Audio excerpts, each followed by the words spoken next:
Vital to understanding the evolution of life on Earth is discovering what lies beneath the surface. On 2 days in history, the fields of geology and archaeology have caused a seismic shift in our perception of the past. The discovery of the first dinosaur and the Piltdown Man hoax, defining moments when science shaped the course of history. Based on eyewitness accounts, this is a dramatized reconstruction of events as they happened on 2 days that shook the world. It is September 1824. In Latin America, Peru becomes the last colony to gain independence from Spain. In the Greek town of Missolonghi, British poet Lord Byron has died of marsh fever, aged 36. In London, the National Gallery has been founded to house a new national collection. And in rural England, the mystery of the Earth's prehistoric inhabitants is about to be revealed.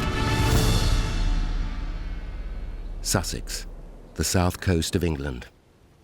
An area renowned for the beauty of its scenery, from the gently undulating hills and wooded valleys of the Weald, to the dramatic escarpments and precipitous chalk cliffs of the South Downs.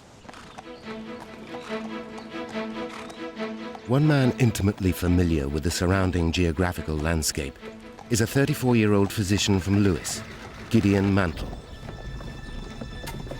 Since he was a child, Mantell has roamed every inch of the Sussex countryside, indulging in his favorite pastime of fossil collecting. The strange skeletal shapes and unfamiliar bones he finds embedded in the local rocks hold a great fascination for him.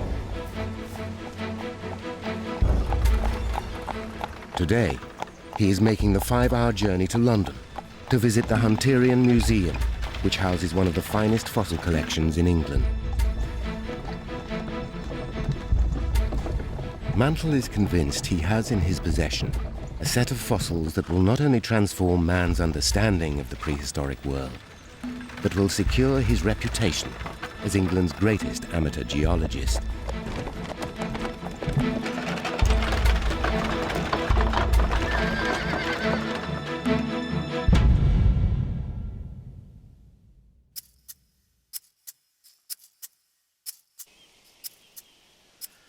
"60 miles away, at the Hunterian Museum, part of the Royal College of Surgeons, the curator prepares for Mantell's visit.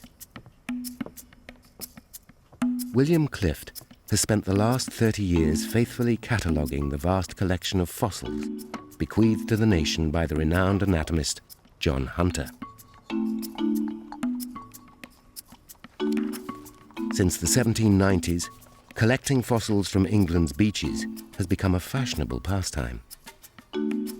But in an age when the majority of people believe God created the world in 7 days, the mysterious creatures embedded in rock are hard to explain.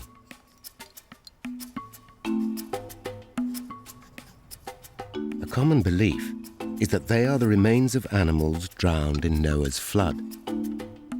But this view is being challenged by the new and controversial science of geology. Already, the discovery of giant mammoth bones has proved the existence of prehistoric mammals. Now, a radical new theory from France talks of an ancient age of reptiles, a time when strange lizards inhabited the seas before the arrival of man. But as yet, there is scant proof such creatures ever existed. In a workroom within the museum, Clift's assistant, Samuel Stutchbury, is carrying out his research. An enthusiastic young naturalist, Stutchbury is known for acquiring new and unusual specimens of plants and animals for the museum. His source is London's dockyards, where he regularly meets ships as they arrive from the West Indies and South America. One of his latest acquisitions is a common edible iguana from Barbados. As Stutchbury carefully preserves the new arrival, he's unaware that this lizard is about to play a vital role in unlocking the secret of prehistoric life on Earth.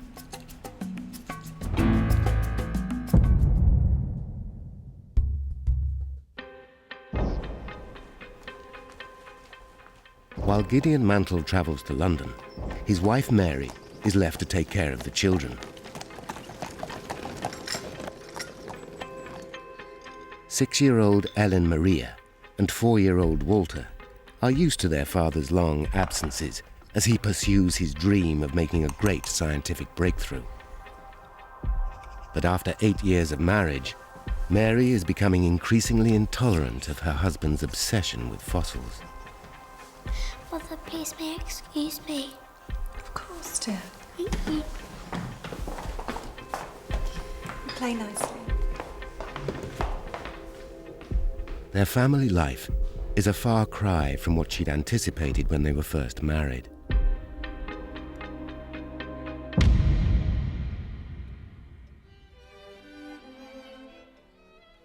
Gideon Mantell was then a successful country doctor with a flourishing medical practice and a particular skill as a male midwife. I'm very well, dear, but tired. Busy day. The couple first met when Gideon had treated Mary's ailing father, a prosperous linen draper living in Paddington. During his visits, they formed an attachment, and 8 years ago, in May 1816, they were married. She had colic, she had wind. And then I was called up by Mrs. Henderson, who complained of St. Vitus's dance. Already, Gideon's childhood interest in fossils had blossomed into an engrossing pastime, and Mary began to assist him by dutifully mastering the difficult art of scientific illustration. Very good. Thank you.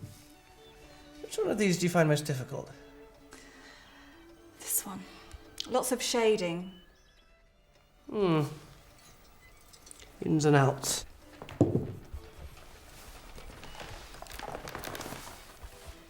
On May the 4th, 1820, Mantell wrote in his diary, This is the 4th anniversary of my wedding, and at this moment, our domestic happiness is certainly greater than ever. but despite his apparent contentment, Mantell was socially ambitious. Already his considerable intelligence and industry had allowed him to rise above his humble origins as the son of a shoemaker. His ultimate goal was to gain acceptance from the refined ranks of the upper classes. And he believed his work on fossils was the key to achieving this objective.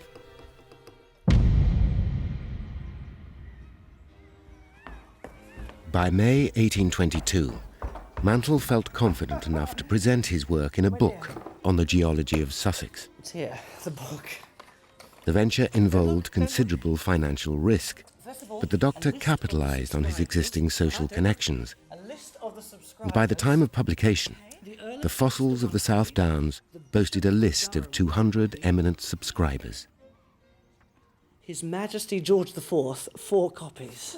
That's wonderful! The book was an extravagantly handsome volume and contained 42 plates engraved by his wife, Mary. The engravings executed by... Mrs. Mantell. And I wrote a preface. I didn't want to show this to you. Let me read it to you. As the engravings are the first performances of a lady but little skilled in the art, I am most anxious to claim for them every indulgence. I am well aware that the partiality of a husband may render me insensible to their defects, but although they may be destitute of that neatness and uniformity which distinguish the works of the professed artist, they will not, I trust, be found deficient in the more essential requisite of correctness. My dear, do you know what this means? This is the book that's going to make my name. Do you realize that with this, I will be taken seriously by those that matter? His Majesty George IV, 4 copies. This is a wonderful day, my dear. It is a wonderful day. Ironically, it was not Gideon's book, but a chance discovery by Mary that was to turn the world of natural science on its head. The exact circumstances of the find are shrouded in mystery, but the most plausible account states that the breakthrough was made one morning in 1820 or 21, when Mary accompanied her husband on one of his medical rounds. Bye-bye. While Mantell tended to a patient, Mary went for a walk. On such occasions, she regularly went looking for fossils, and this morning was no exception.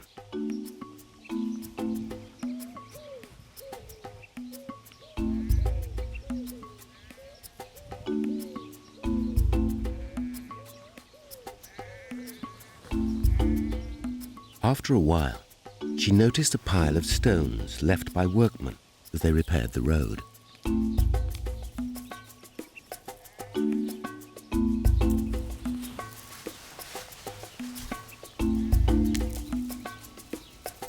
In amongst the debris, her well-trained eye spotted an odd-shaped stone.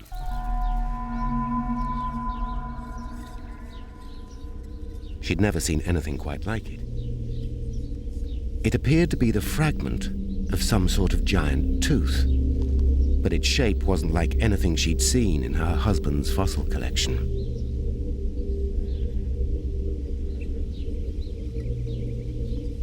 Pleased with her morning's work, she now waited eagerly for her husband to return.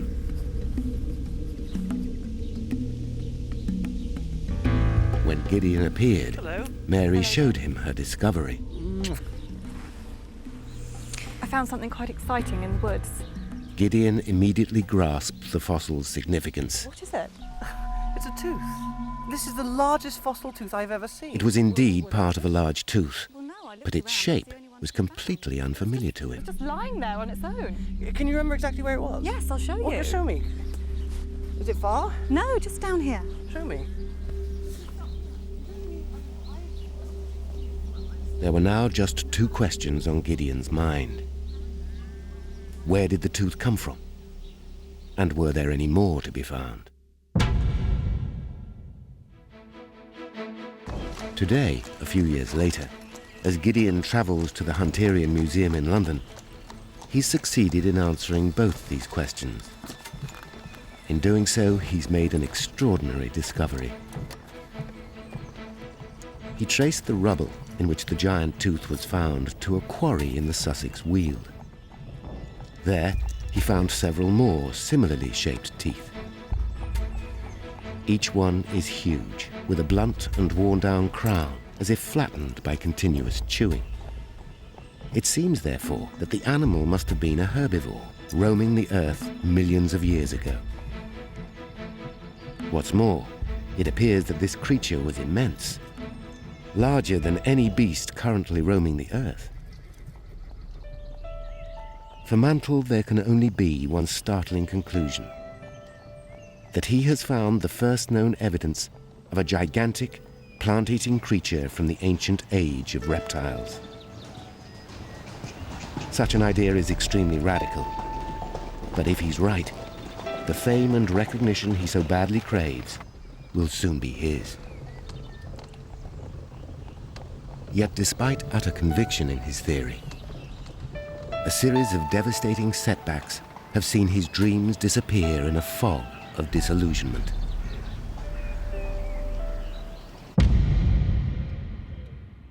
His first setback occurred in the summer of 1822, when he presented his teeth to the esteemed Geological Society in London. They pronounced his fossils of no particular interest, and claimed they belong not to a herbivore from the age of reptiles, but simply to a large fish or recently dead mammal.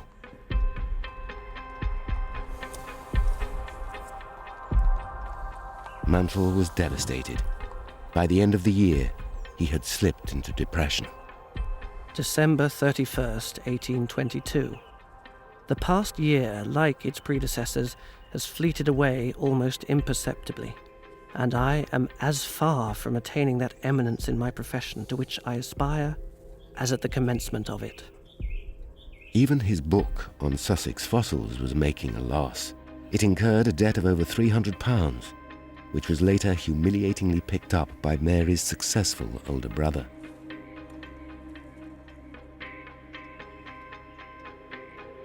Yet by the new year, Mantell's determination had returned, and he resolved to press on. If the Geological Society in London wasn't interested in his fossils, he would take them to France. and to the very man behind the theory of the age of reptiles, Baron George Cuvier.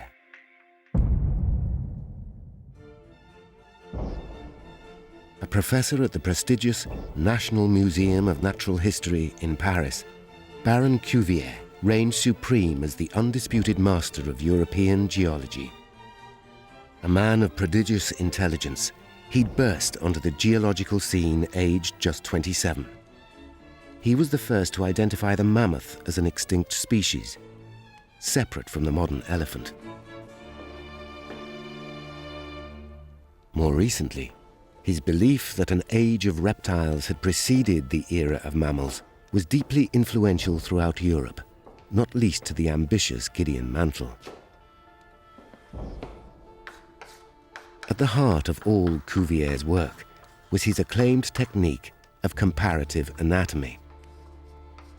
This stated that each individual part of every animal had a specific purpose according to the laws of nature, and that by comparing a single fossil to the bones of an existing animal, it was possible to identify the appearance and size of the creature the fossil had once belonged to.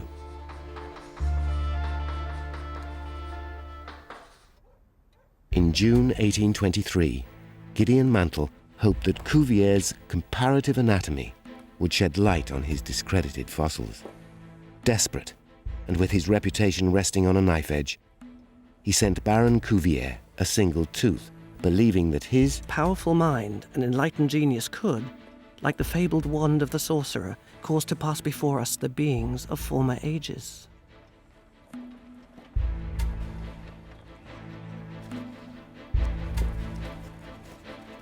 When Cuvier saw the tooth, he pronounced his opinion without hesitation.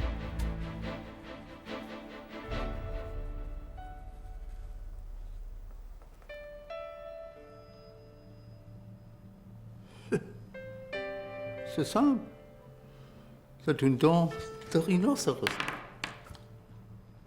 The worn-down tooth, according to the most eminent geologist in Europe, was merely the upper incisor of a rhinoceros. Mantell finally had to accept defeat. Baron Cuvier's crushing conclusion was quickly circulated amongst the scientific community in England, and with it, any chance of Gideon's teeth being taken seriously was lost. Even Mary, once such a willing supporter of his work, had reached breaking point. You used to spend time with me. You used to spend time with the children, and Nothing now has changed. Nothing has changed. the house is surrounded by this. I shall make a name for myself. You will not, Gideon. You've got to give up. Nothing has changed. No, Gideon, things have changed. Nothing has changed. We have been... Nothing has changed. We have been through it, Gideon, but it doesn't seem to be getting through to you. No, it does not.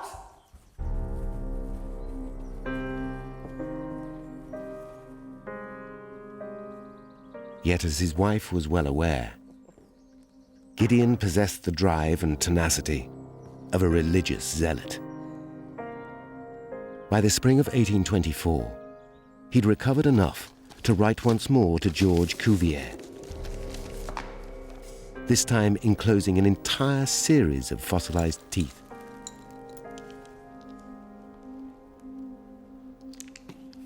Now Cuvier was able to compare the teeth from a young creature with those of an older animal, and the conclusions he reached this time were wildly different.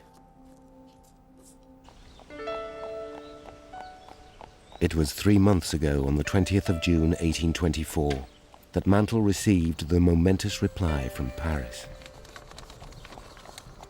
Monsieur, I have waited to give you my opinion until I had time to examine them. Today, since I've done just that, I express my gratitude and offer a few ideas inspired by the curious teeth which are part of your package. These teeth are certainly unknown to me. They are not from a carnivore. Nevertheless, I believe they belong to the order of reptiles. Might we not have here a new animal? An herbivorous reptile? The message was clear. Mantell had been right all along. Baron Cuvier believed the fossilized teeth were compelling evidence of a giant, plant-eating lizard. Finally, 4 years after his wife's discovery in a pile of roadside rubble, the self-taught provincial geologist was vindicated. Against the unanimous disapproval of his esteemed colleagues in England, he had succeeded in securing the backing of the world's most eminent professor of geology. Today, at the Hunterian Museum in London, after years of imagining what his giant reptile might have looked like, he will come face to face with his creature's nearest ancestor.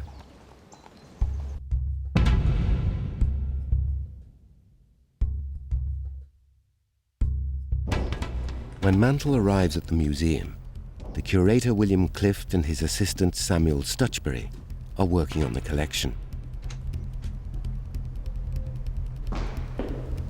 Clift! Oh, Gideon. How are you? Very good to see you. The social circles in which geologists mix are very small, and Clift and Mantell are already well acquainted. It is very, very exciting. These are teeth. They are reptilian. Mantell immediately outlines his plan. He wants to find a tooth that is as close a match as possible to his fossils.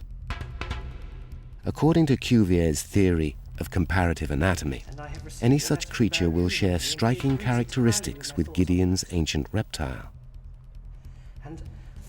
It could provide a glimpse of what his reptile looked like and just how gigantic it might have been.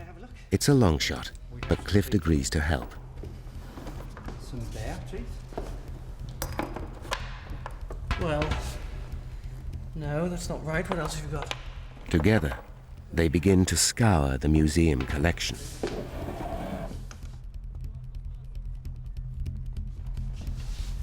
Well, no. Clearly that's not right. What else? Well, we have some pictures of teeth. In his workroom, Clift's assistant Samuel Stutchbury has finished preserving his latest acquisition, a common edible iguana from Barbados. No, sir. No, sir. But his attention is distracted by the commotion Mantell and Clift are making outside. I'm afraid that we're still in the middle of cataloguing, so if I had something else to show you, I would. No, I'm quite aware of that. I'm not blaming you. I'm just saying I'm very eager. Stutchbury, hello. He's intrigued and offers to help the two men in their search. Do you know anything that equates with that tooth? Well, this seems strangely familiar. I've recently taken possession of a specimen of an iguana from the West Indies, and this looks remarkably similar. Well, where is it? Well, it's in my workroom. Well, show me.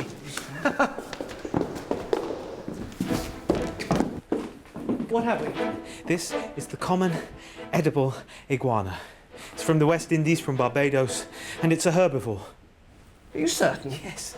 It feeds on plant matter and the tips of flowers. How long has it been here? It arrived yesterday afternoon. I picked it up myself from the dog. This is its lower jaw. Yeah, show me. Here. When one of Mantell's prehistoric teeth is compared to the tiny teeth of the modern iguana, the similarities are striking. The teeth.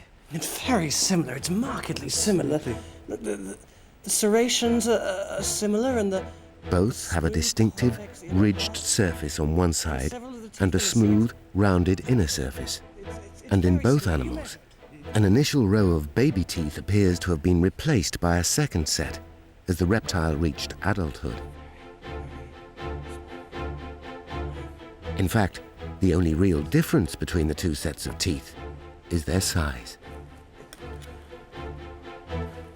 The iguana's teeth are 1 or 2 millimeters long. The big tooth, Yes? By contrast, the teeth of Gideon's prehistoric reptile measure 3 or 4 centimeters, 20 times as large.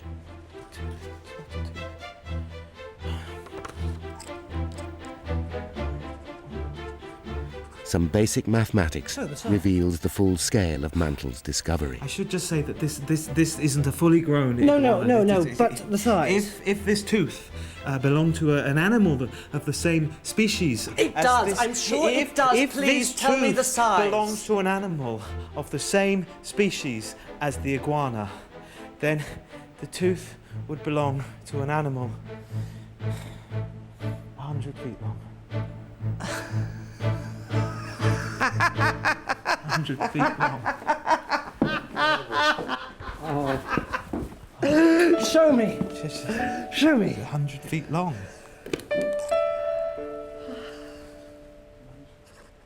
It's a remarkable breakthrough. With Stutchbury's help, Gideon Mantell has succeeded in identifying the world's first giant plant-eating reptile, what would later be more commonly known as a dinosaur.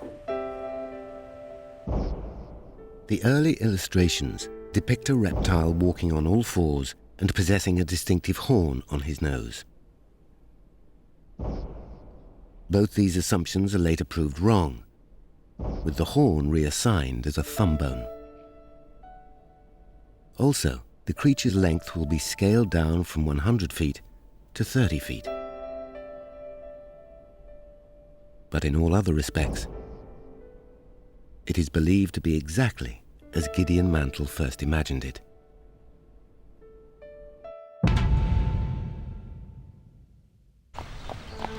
As soon as his discovery is made public, Mantell's fame quickly spreads.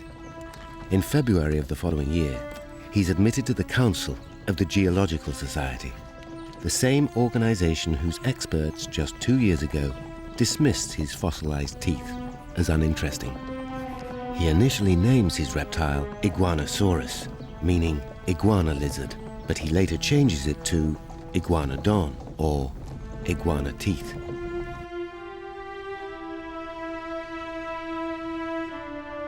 Two more dinosaurs are identified at around the same time, the Megalosaurus and the Hylaeosaurus.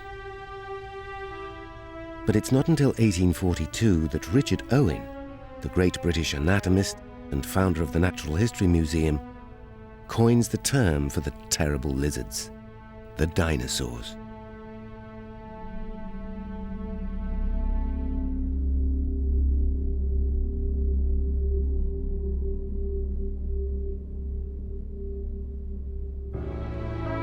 Baron Cuvier, a man not often proved wrong, graciously admits his initial mistake when identifying the tooth. In the new edition of his seminal work on fossils, he acknowledges the great debt he owes Gideon Mantell and his fossilized teeth. It is only since Monsieur Mantell sent me an entire series of teeth, more or less used, that I am quite convinced of my mistake. Samuel Stutchbury resigns from the Hunterian Museum the following year. He set sail aboard the HMS Blossom bound for Australia and the Pacific Islands, where he works as a naturalist for a fishing company.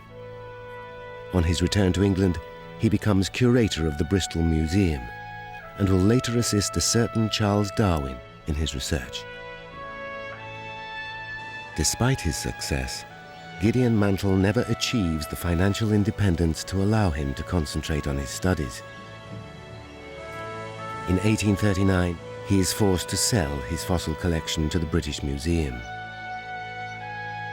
And the same year, his wife Mary, the woman who discovered the first iguanodon tooth, leaves him, never to be heard of again.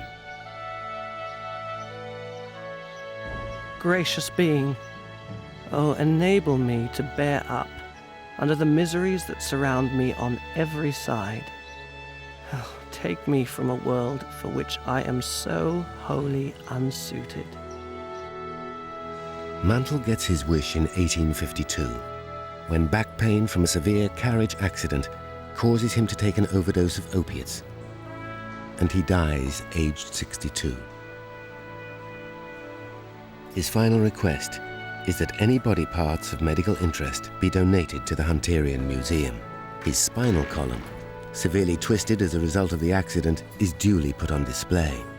Mantell the first man in the world to discover a plant-eating dinosaur, ultimately became a museum exhibit himself. Since then, archaeology and geology have allowed us to paint a picture of life in the prehistoric world. But some 130 years after Mantell, some fossilized remains would once again stir up controversy. Only this time, the bones appeared to be human. It is November 1953. In the Soviet Union, Nikita Khrushchev has become Communist Party leader following the death of Joseph Stalin. In the USA, Senator Joseph McCarthy is investigating communist subversion in America. In Cambridge, England, Francis Crick and James Watson have unveiled their double helix structure for DNA. And elsewhere in England, scientists are about to expose the most audacious fraud in the history of archaeology. Saturday morning, the quiet suburban town of Amersham in Buckinghamshire. How was the lecture last night, darling?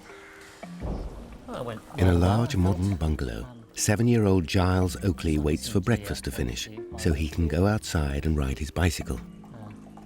Giles, come and have your breakfast. His father, Dr. Kenneth Oakley, is a geologist and anthropologist at the Natural History Museum.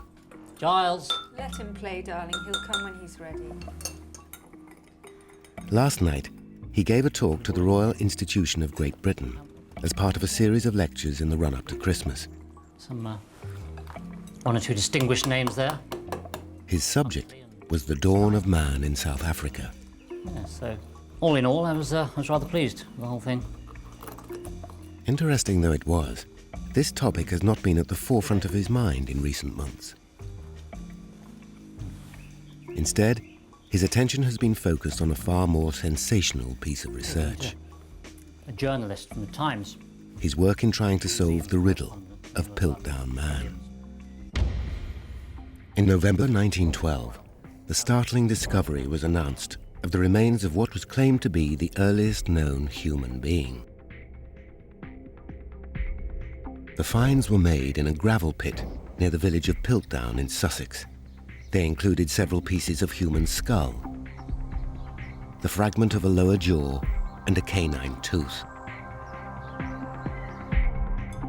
When the skull was reconstructed, it seemed that the shape of the head resembled modern man, while the jaw and teeth were more ape-like. Piltdown Man was therefore heralded as the long-awaited missing link between ape and human. Finally, Charles Darwin's theory of evolution was proven beyond any reasonable doubt. But during the last 4 months, Kenneth Oakley has succeeded in proving that Piltdown Man, the most high-profile archaeological phenomenon of the century, is a hoax. Oh, is that the paper? This extraordinary revelation is made in a report written jointly by himself and 2 fellow scientists from Oxford University, Joe Viner and Wilfrid Le Gros Clark. It's a very comprehensive piece of work. The report was due to be published in the scientific journal Nature in a few days' time. But last night after his lecture, Dr. Oakley was approached by a journalist from the Times who persuaded him to reveal details of the report.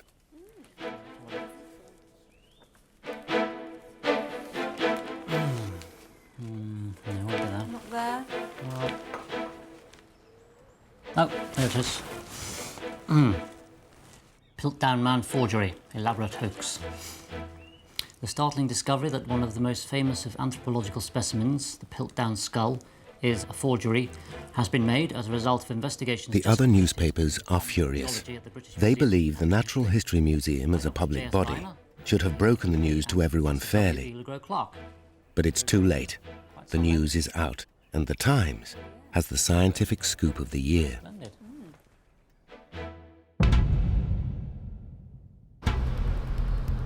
Oakley's colleague, Dr. Joe Viner, is on his way to Amersham.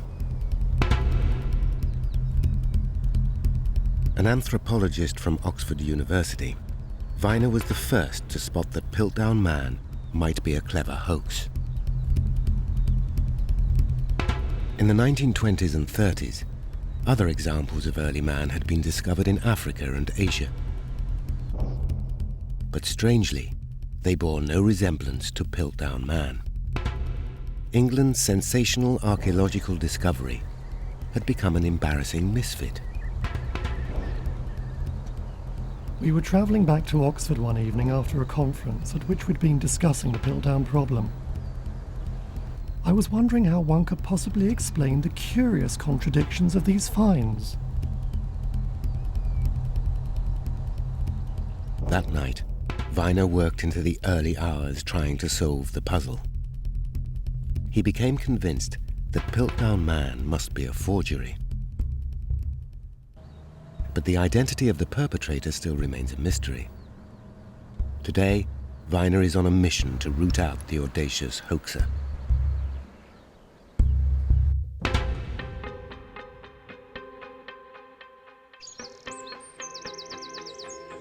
A chief suspect is the eminent 87-year-old anatomist Sir Arthur Keith.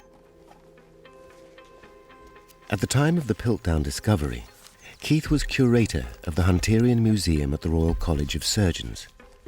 He had both the knowledge and ability to carry out the hoax. Viner is particularly suspicious of Keith's behavior once the Piltdown finds were announced. Keith claimed initially to be skeptical of the way the skull was reconstructed, but then switched, becoming a key advocate for the finds.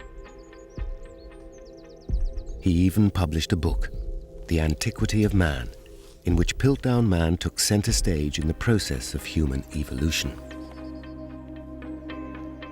Now, with the news out that the discovery was a hoax, Keith knows he will face tough questions about what took place in the small village of Piltdown almost 50 years ago.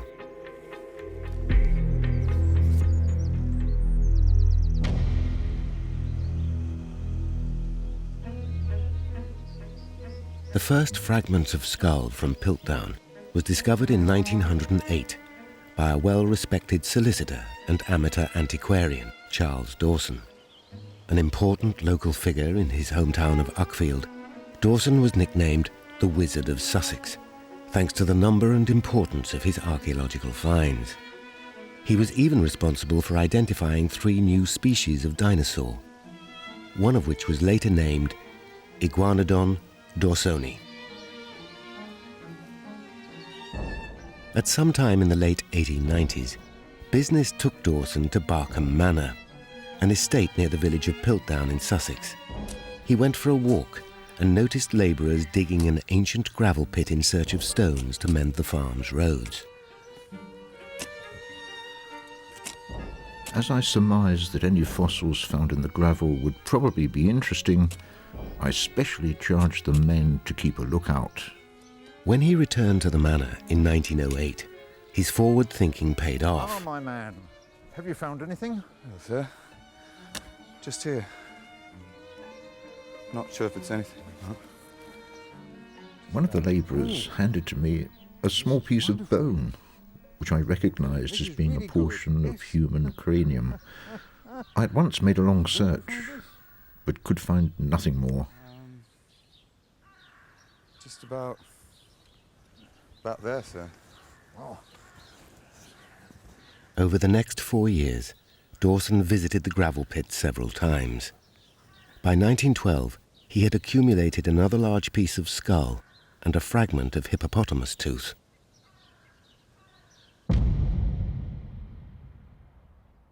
On the 28th of March, he wrote to the Keeper of Geology at the Natural History Museum.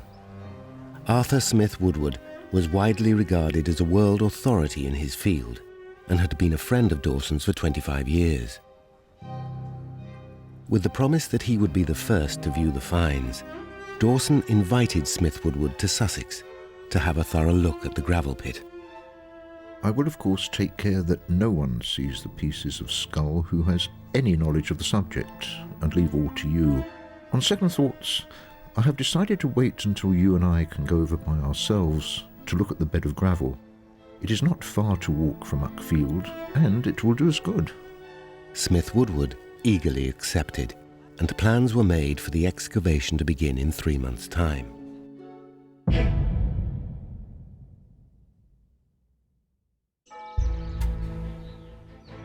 It is what happened during this infamous excavation in the summer of 1912 that Dr. Viner knows is pivotal to discovering the identity of the hoaxer. With the help of Kenneth Oakley and staff at the Natural History Museum, he has launched an extensive inquiry. He intends to question every survivor, either present at the dig itself or closely involved with the study of the finds. Today, they're targeting one of their prime suspects.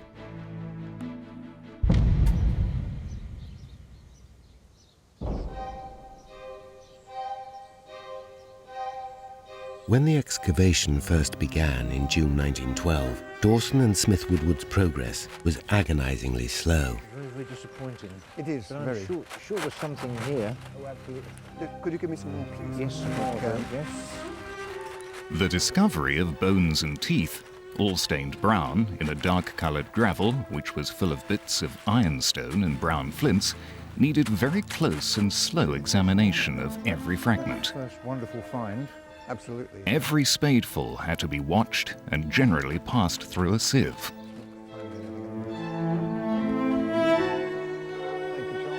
But during the ensuing months, the two men's painstaking efforts gradually appeared to yield results.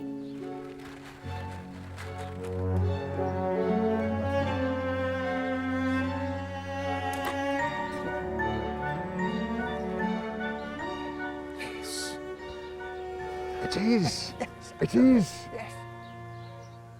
Between them, they found several more fragments of skull, a number of flints, some fossilized animal bones, and what appeared to be a piece of the lower jaw. It amounted to an astonishing haul. Smith Woodward was a skilled geologist. Using the fragments, he was able to reconstruct what he believed to be the original shape of the skull. The results were guaranteed to stun the world.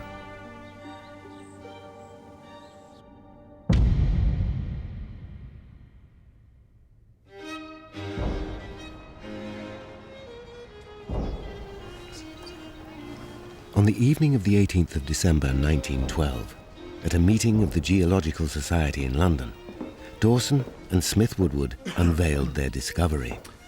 Ladies and gentlemen, thank you very much for coming along to Burlington House this evening. May we present to you the Anthropus Dawsoni, the Piltdown Man. The atmosphere in the room was charged with excitement. Here in England was tangible and incontrovertible proof of man's ape-like ancestry. Areas of the skull that you see in brown are all excavated locally. For years, scientists had been anticipating the discovery of the missing link in human evolution, a creature that possessed a large enough brain to house a superior intelligence, but which had not yet lost its ape-like jaw and fighting teeth. Piltdown Man confirmed these expectations. So you can see, I think, marked differences between Piltdown Man and a normal human skull. That the find was both authentic and of great antiquity was not questioned. And when we look at the human jaw, but there were some voices of dissent. You can see a very marked difference there. between Arthur the Keith, human an anatomist from the Hunterian Museum, was unhappy with the way Woodward had reconstructed the skull from the fragments that he and Dawson had found. which have all been found on the site. But the following summer, a decisive piece of evidence was unearthed. Mr. Woodward, A single canine tooth was found close to the spot where the jaw had been discovered. Piltdown Man. Its shape, size, and the way it had been worn flat was exactly as Smith Woodward had predicted in his initial reconstruction of the Piltdown skull. Keith was forced to admit his mistake, and Piltdown Man, as presented at the Geological Society meeting, was widely accepted as accurate.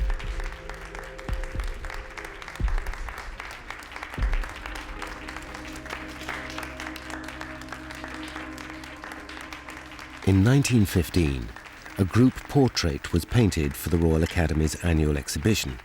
It symbolized the new unity of the scientists. Entitled A Discussion on the Piltdown Skull, It featured all those closely associated with the discovery. At the back, in front of a painting of Charles Darwin, is Charles Dawson. Next to him is Arthur Smith Woodward. And seated prominently at the front, examining the reconstructed skull, is the eminent anatomist Arthur Keith, now a powerful advocate in the defense of Piltdown Man.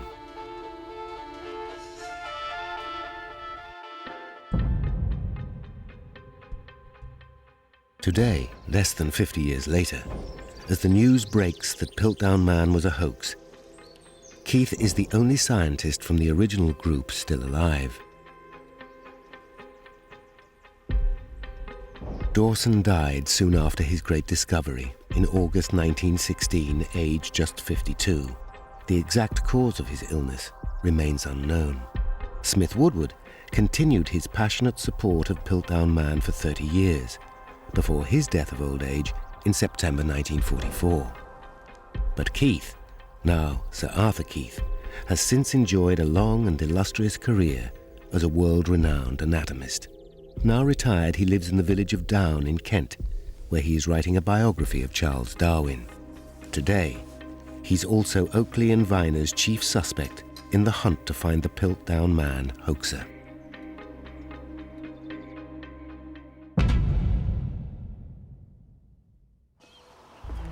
Viner, Oakley, and Oakley's wife Margaret set off from the house in Amersham at lunchtime.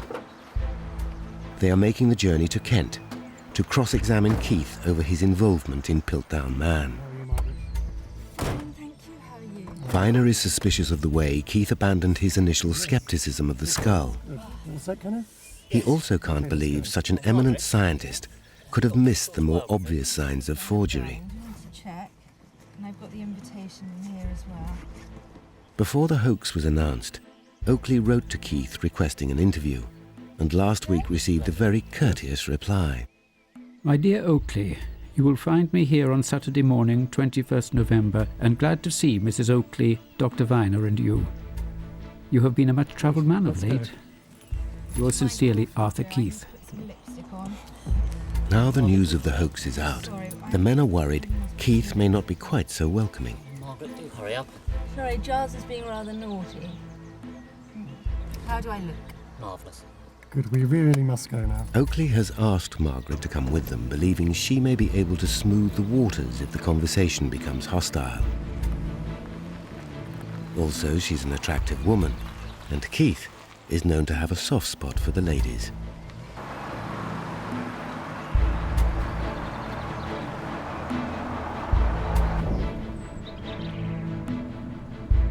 Viner and Oakley first began to run tests on Piltdown Man 3 months ago. At their disposal were several cutting-edge techniques, which had not been available to archaeologists when the bones were first discovered. First, Oakley took samples from the skull and jawbone. Immediately, his suspicions were aroused. When the bones were being drilled, the skull fragments were odorless, as you would expect with ancient fossils. But the jawbone gave off a distinctive smell of burning horn, a phenomenon common with fresh bone.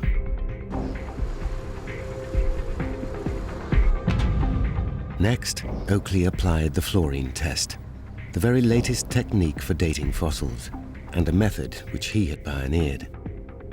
Fluorine is a poisonous element, rather like chlorine, which is absorbed by bones from the water in soil or subsoil in which they are buried. Put simply, the longer a bone is in the ground, the more fluorine it absorbs.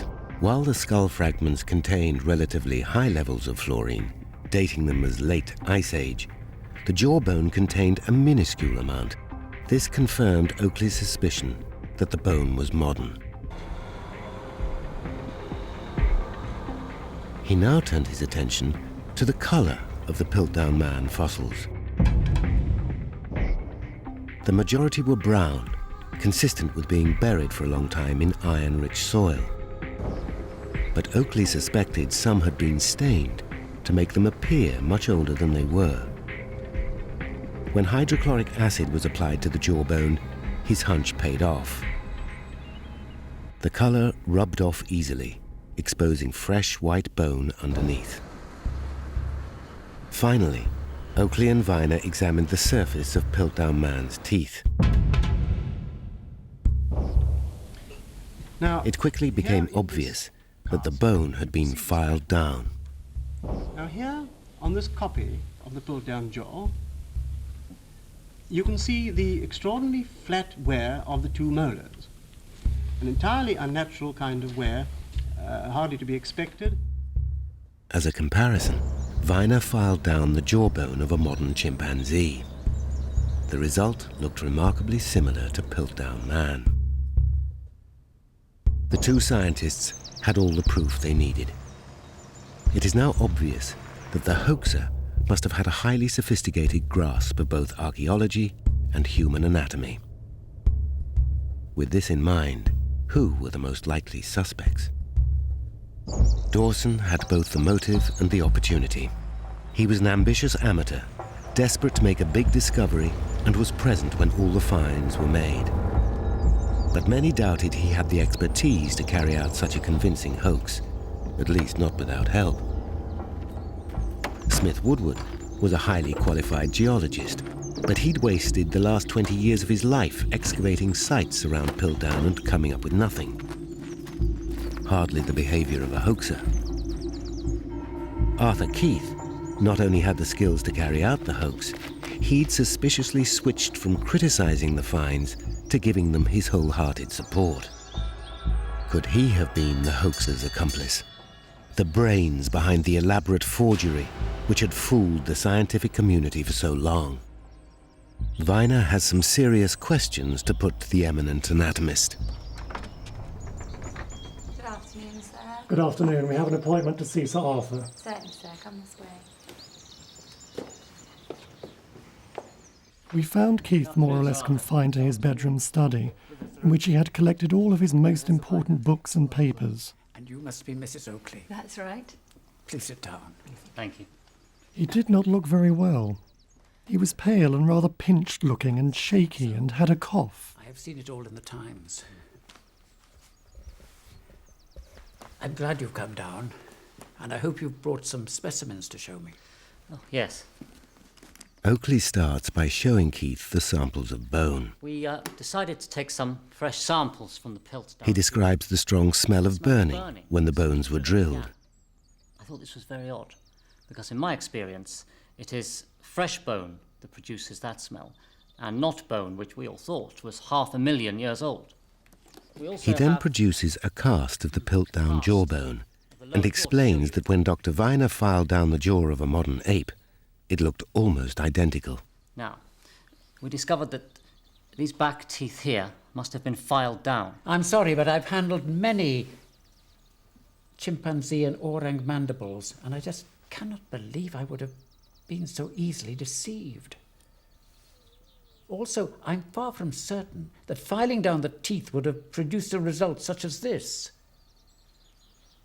Have you filed both orang and chimpanzee? No, only chimpanzee. But it produced a very similar appearance.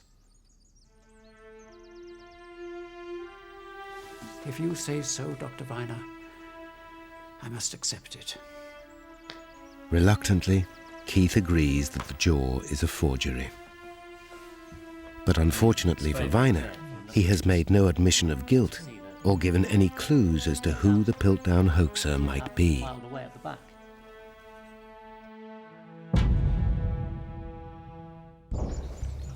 Thank you. Halfway through the conversation, Oakley inadvertently makes a breakthrough. What further tests revealed was that the jaw had been stained using bichromate potash. Oh, I knew the jaw was stained. It was done to preserve it. Staining bones with bichromate potash was not an accepted way of preserving bones, even in 1912. Well, how had you learned of the chromate staining? From Dawson. I had lots of correspondence from Dawson. Most of it, if not all of it, I destroyed in a bonfire many years ago. We also tested the bones. At the time, Keith appears to have dismissed Dawson's unorthodox methods as an amateur's misguided attempt to preserve the bones. Fragments. It penetrated. But now the hoax is out. Viner and Oakley consider Dawson's actions to be highly suspicious. You are making a reflection on a Christian gentleman. We realise this is unfortunately the case. I liked Dawson a lot. He was an honest, open chap. I often talked to him. Were you not surprised by the number of specimens yielded by the Piltdown pit? Yes. I felt they kept on finding things with which to confute me. As far as Viner and Oakley are concerned, it's obvious that Keith played no part in the Piltdown Man hoax. They prepare to leave. Would you be so kind as to autograph a copy of your biography for me? Why, of course. That's so kind. They now believe Keith's failure to spot the forgery or question Dawson more closely about the staining was the result of an overwhelming academic desire to accept the authenticity of Piltdown Man, rather than anything more sinister. Thank you. Well, goodbye, Sir Arthur. Goodbye, Professor Oakley. Goodbye, Mrs. Oakley. Goodbye. Goodbye, Sir Professor Viner. We left about 3:50 p.m. He was rather tired, but not, I think, very agitated. Having eliminated Keith from their inquiries, Viner and Oakley focus all their efforts on Charles Dawson. Over the next few months, they will build a strong case against him. But the evidence remains largely circumstantial. Viner is forced to conclude that he cannot prove beyond all reasonable doubt that Dawson was the hoaxer.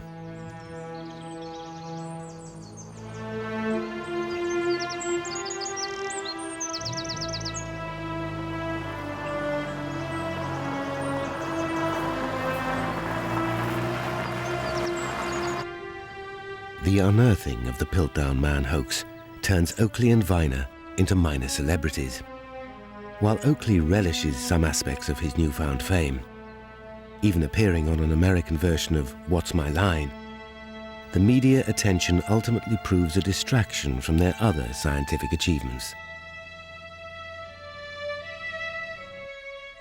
A year later, on the 7th of January 1955, Sir Arthur Keith dies, convinced that Dawson was the culprit. In a letter published posthumously in the Times, he said the news of the hoax left me in no doubt that the man I had the greatest reverence for had deliberately misled his best friend Smith Woodward and me. Since the 1950s, several of Charles Dawson's earlier archaeological finds have also been re-examined and proven to be forgeries. They include a Roman statuette, which Dawson claimed was the earliest evidence of cast iron manufacture in Europe, but which has since been exposed as a modern copy. Hello, sir. Have you found anything interesting? But despite this, Just this. there remains no conclusive proof that it was Dawson, and Dawson alone, who perpetrated the most daring fraud in the history of science. The identity of the Piltdown Man hoaxer remains a mystery.